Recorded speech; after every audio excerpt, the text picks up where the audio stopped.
आवश्यकता पड़ सकती है, इसलिए वह महत्वपूर्ण है। और जब वहां पहुंचे हैं लंकिनी को मार के, तो कहा गया राम कथा में कि वो एक,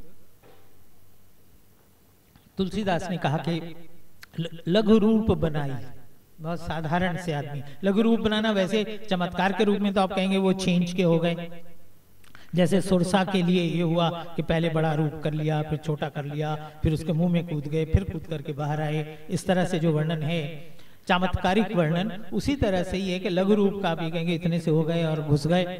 लेकिन मैं सोचता हूं कि ये चमत्कार छोड़ दिया जाए। तो लघु रूप साधारण आदमी, अब जो आदमी इतनी दूर से तैर के गया है, धोती भी फट गई होगी, गंदी हो गई होगी जो पहनी हुई थी, और थके हुए भूखे, जो ये मान रहे थे मैं नहीं कर पाऊंगा, फिर भी कर गए, लड़ लड़ा के भिड़ के वहां चले गए। तो जब लंका में घुसे होंगे तो एक साधारण मजदूर किसान, जिसके कपड़े भी गंदे नहीं है, जिसका शरीर भी स्वच्छ नहीं है इत्यादि, उस स्थिति में वो वहां पहुंचे होंगे, ऐसी मेरी कल्पना कहती है या मेरा तर्क कहता है, आप जो भी चाहें। और अब लंका में, लंका उस समय का न्यूयॉर्क हो सकता है, लंका उस समय का पेरिस हो सकता है, जहां संसार भर से लूट का माल इकट्ठा किया गया। ओह, लंदन छोड़ गया मैं, वो लंदन भी हो सकता है, पेरिस भी हो सकता है, न्यूयॉर्क भी हो सकता है, जहां संसार भर से रावण लूट करके संपदा लाता है और इकट्ठी करता है। कहा गया कि लंका सोने की है। सोने की लंका का तात्पर्य मतलब आप जो भी समझना चाहें, बहुत ऊंची अट्टालिकाएं, प्रासाद, बहुत बहुमूल्य पत्थरों के बने हुए, जो भी आप माने उसको, और धन संपत्ति है वहां पे। लोग कहते हैं कि बंबई में पैसा जो है या दिल्ली में पैसा जो है वो सड़कों पे बहता है, जो चाहे वो जाके कमा ले। उस तरह की कोई चीज, मुहावरा ही उसको मानिए कि सोने की लंका है, धन, धनाढ्य। तो आज भी जो मैं महाशक्तियों की बात कर रहा था, तो आज भी अगर कोई कहे कि सोने की लंका कहाँ है, तो वही जो नाम जो मैंने लिए हैं उनमें से आप किसी को मान लीजिए कि जहां धन बहुत है इकट्ठा किया हुआ, शताब्दियों के साम्राज्य की लूट जहां पर इकट्ठी हुई है, वही तो सोने की लंका हो सकती है। उस रूप में ये वहां पहुंचे हैं, लघु रूप बनाए हुए घूम रहे हैं इधर से उधर, इनको कुछ समझ में नहीं आ रहा है कि कहाँ जाऊं, किससे पूछूं। तो जितनी खोज हो सकती है, इधर इस महल, इधर झांक, उधर झांक, इस खिड़की में देख, उस खिड़की में देखो, जो भी करते होंगे, घूमने होंगे। लेकिन वहां उनको दो बातें मुझे लगता है, अगर हम ये कहें कि भाई उन्होंने तुलसी का पौधा देखा और राम नाम सुना तो विभीषण के घर चले गए, तो मुझे लगता है कि विभीषण का तब तक राम से परिचय नहीं था, राम से वो मिले नहीं थे। इसलिए राम के घर में विभीषण के घर में जाने की बात कैसे आ सकती है? मैत्री का आधार क्या है? वो ही है जो राम और सुग्रीव के मध्य है, वही राम और विभीषण के मध्य है। ये बात की बात है। इस समय उनको जो भी संकेत मिले हैं, उस संकेत में, संकेत जो मैं चूंकि जल्दी में इसलिए इस रूप में बता रहा हूं कि लंका में सीता के बचाव के लिए पूरी लॉबी काम कर रही है। ये सब लोगों को आश्चर्य होता है कि सीता वहां बच कैसे गई रावण जैसे व्यभिचारी के हाथ से, रावण जैसे नृशंस के हाथ से सीता बच कैसे गई। इसलिए नहीं कि वो भगवती सीता थी, वो तो एक चीज है, वो उसको अपने पास मतलब ध्यान में रखिए। लेकिन जो बाहरी सांसारिक रूप में जो बात है वो ये है कि शूर्पणखा क्या चाहती थी कि राम उसको मिले, और इसलिए सीता यदि लंका में है और राम खोजते हुए आते हैं, लंका पहुंचते हैं राम, तो रावण के पंजे से वो बच के नहीं निकल सकते, उसके चंगुल से। इसलिए सीता यहां जब तक सुरक्षित है तब तक राम के आने की आशा है। यदि सीता सुरक्षित नहीं है, चाहे वो अपने आप को समर्पित कर दे रावण को तो, या उनका वध हो जाए, या वो आत्महत्या कर ले, तो उस रूप में यदि सीता सुरक्षित नहीं रहेंगी तो हो सकता है कि राम ना आए। फिर क्या करने आएंगे जब सीता ही नहीं है? तो इसलिए शूर्पणखा बिल्कुल ये चाहती है कि सीता सुरक्षित रहे। कोई बड़ी बात नहीं है, आप अपनी कल्पना से ये मान लीजिए कि त्रिजटा को भी उसी ने कहा हो कि इसका आत्मबल बनाए रखना, ये आत्मसमर्पण न करे। दूसरी बात यह है कि विभीषण की पुत्री कला छुप करके जाके अशोक वाटिका में सीता से मिलके कहती है कि माँ चिंता मत करना, हम हैं तुम्हारी सुरक्षा के लिए। बस हिम्मत बनाए रखो, साहस बनाए रखो, समर्पण मत करना। इसका मतलब विभीषण भी है, तब तक राम को जानता नहीं है, राम से कोई मैत्री नहीं है, केवल न्याय की बात जो है कि भाई ये गलत हो रहा है कि किसी की पत्नी को इस तरह से उठा लाया जाए। हालांकि रावण उसके पहले ये बहुत बार कर चुका है, पहली बार नहीं है, लेकिन तब शायद उसके पीछे उतना बल नहीं था। आज राम का बल है। इस रूप में विभीषण, उनकी पत्नी, उनकी पुत्री, वो सब हैं, और उसका मंत्री अनिंद्य है जो बाकायदा सीता की रक्षा के लिए प्रयत्नशील है। एक बात और, वो ये कि जब हनुमान वहां पहुंच जाते हैं तो क्या देखते हैं कि रावण वहां आया हुआ है और साथ में मंदोदरी है। और रावण क्या कह रहा है सीता को कि अपनी इच्छा से मुझे स्वीकार कर ले, नहीं करेगी तो मार डालूंगा, और 1 वर्ष की अवधि दे रहा हूं। 2-3 बातें ध्यान देने की है।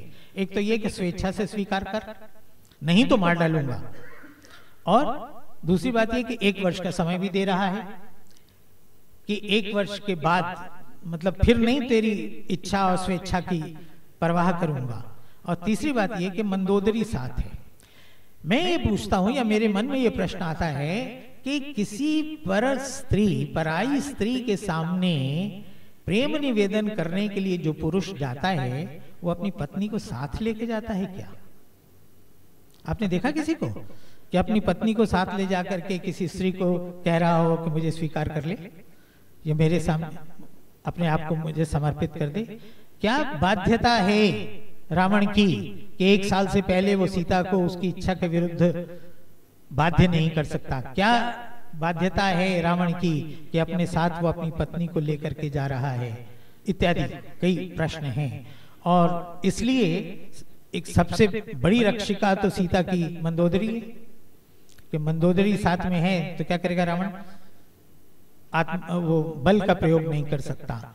मुझे ऐसा लगता है कि इन सारी चीजों के पीछे अगर हम देखें, पहली बात तो ये है कि मंदोदरी, आज तक बहुत सारी स्त्रियां आई इस तरह से, लेकिन मंदोदरी ने पहले कुछ किया हो ऐसा दिखाई नहीं देता। यहाँ भी सामने मंदोदरी कुछ कर तो नहीं रही है, बस उपस्थित है। तो ऐसा कैसे है कि रावण अब मंदोदरी की इच्छा के बिना किसी को बाध्य नहीं, किसी स्त्री को बाध्य नहीं कर सकता? शायद पहली बात तो ये है कि आपको बताया मैंने कि मंदोदरी हेमा अप्सरा की पुत्री है, कम सुंदरी नहीं है वो, लेकिन अब उसका यौवन उतार पर है, उसके बेटे जवान हो गए हुए हैं। अब जो ऐसी सुंदर स्त्री आई है, आज तक रावण कितनी स्त्रियों को लाया, लेकिन वो स्त्रियां रावण को मंदोदरी से छीन नहीं सकी। अब ऐसी चुनौती आई है कि यदि सीता रावण को अपने वश में कर लेती है, या मतलब आत्मसमर्पण करती है और रावण उनके पक्ष में चला जाता है, तो शायद मंदोदरी के लिए संकट हो सकता है। दूसरी बात यह है कि अब तक मंदोदरी अपने राक्षस पति को इस तरह से बाध्य नहीं कर सकती थी, पर अब उसके बेटे जवान हो गए हैं। आपको पता है कि जवान बेटों की माँ के पास जो शक्ति होती है, उसका पति भी उसके सामने बाध्य हो जाता है। मेघनाद है, अक्षय कुमार है, और इतने सारे बेटे हैं, वो मंदोदरी के पुत्र ही तो हैं। अब रावण मंदोदरी को 2 झापड़ नहीं मार सकता, उसका भी कान पकड़ने वाला कोई है। इसलिए रावण की भी जो बाध्यता है, क्यों वो सीता को अपने प्रासाद में नहीं ले गया, अशोक वाटिका में रखा, क्यों वो उसको कह रहा है कि स्वेच्छा से स्वीकार नहीं तो 1 वर्ष के बाद तेरे साथ अत्याचार करूंगा या तेरे साथ तुझे बाध्य करूंगा? उन सब का एक कारण, एक चीज ये भी होती है कि कुछ परंपराएं इस तरह की हैं कि जिसका पति मर गया है या जो पति से छीन ली गई है, उस स्त्री को कुछ तो समय देना होगा अपने पति को भूलने के लिए। तो एक अवधि मान लीजिए कि 1 वर्ष है। ऐसी कुछ चीजें वहां दिखाई देती हैं कि इन कारणों से या किन्हीं और इसी तरह के कारणों को लेकर के रावण बाध्य है, और जो कुछ वो चाहता है वो कर नहीं पाता। धमका करके वो चला जाता है, केवल धमकियां ही दे रहा है। हनुमान ये सब कुछ देखते हैं, और फिर ये भी देखते हैं कि सीता अशोक से अग्नि मांग रही है आत्मदाह के लिए, और त्रिजटा उसको उनको समझा रही है कि हिम्मत रखो, राम आएंगे। ये त्रिजटा को क्या पड़ी है कि भाई सीता को समझा रही है, उसको अपने स्वामी रावण जैसे राक्षस के विरुद्ध एक स्त्री का पक्ष लेने का साहस कैसे हुआ, उसकी आवश्यकता क्या है।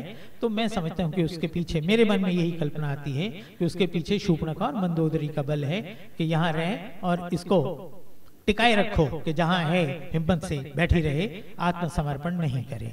ये सारी परिस्थितियां हैं जिसमें कि हनुमान पहुंचते हैं, सीता को राम की मुद्रिका या चिन्ह जो है वो देते हैं, सारी बात बताते हैं कि राम आएंगे, सेना वानर सेना आएगी इत्यादि सारी बातें बता के आश्वस्त करते हैं।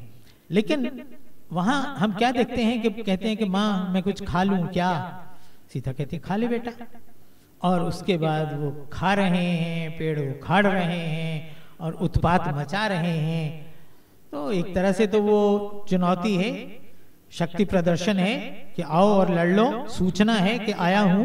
लेकिन दूसरी ओर कहीं ये भी है कि इतना थका हुआ मनुष्य जो सो नहीं पाया, जो तैर के इतना आया है, भूखा है, उसको जरा सा मानसिक असंतुलन का शिकार भी हो सकता है। भूल गया कि मैं कहाँ हूँ, क्या कर रहा हूँ, कुछ भी कारण हो सकते हैं। और खाने के साथ साथ उन्होंने पेड़ वेड़ तोड़े, जिसका परिणाम आप जानते हैं कि राक्षसों को, रावण को सीधी सीधी सूचना हो गई, उत्पात हुआ, अक्षय कुमार मारा गया और लोग मरे और हनुमान को पकड़ करके बांध करके ले जाया गया।